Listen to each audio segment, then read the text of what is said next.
been an unpredictable year for the coal industry. Devastating floods hit Australian coal miners at the beginning of the year, squeezing supply and pushing up short-term prices.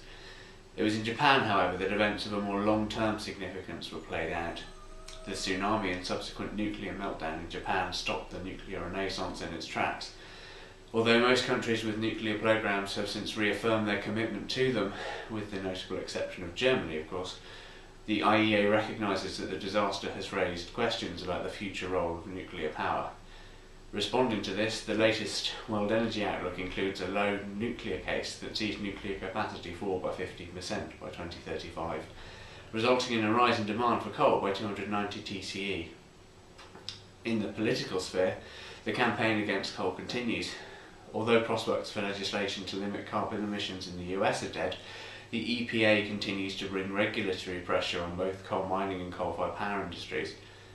Meanwhile, Australia became one of the first large industrial economies outside of Europe to pass legislation for a carbon tax, in a move that the Australian Coal Association called a handicap on the country's coal industry. Further legislative pain is expected as the controversial tax on miners' companies' profits passed the Australian Parliament's lower house this month. It is expected to pass in the Senate next year. It is the economy, however, that presents the greatest challenge ahead. The European sovereign debt crisis could yet cause the breakup of the euro and plunge the world into Act 2 of the great financial crisis. So far, Eurozone leaders have proved unable or unwilling to take sufficient action to solve the crisis. But with Italy now engulfed and even France's credit rating threatened, surely events cannot be allowed to further spiral out of control. With all of this said, however, coal remains in a relatively strong position. Growth in many of the world's fastest growing economies is still powered by coal, and this will continue. The IEA predicts coal use to increase by 65% by 2035, although its overall share in the global energy mix will fall.